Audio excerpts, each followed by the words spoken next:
Na-hit and run ang asong yan sa Kidapawan City. Kahit di na makalakad ng maayos, nakatawid pa ito ng kalsada.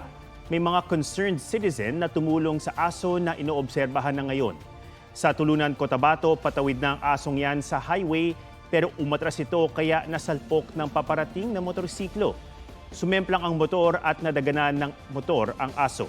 Sugatan ng rider at angkas ng motor. Inaalam pa ng barangay kung sino ang may-ari sa aso. Nananawagan naman ang barangay sa mga dog owners na maging responsable at huwag hayaang gumala ang mga alaga para iwas disgrasya. Mga kapuso, alamin ang State of the Nation. Mag-subscribe sa GMA Integrated News sa YouTube.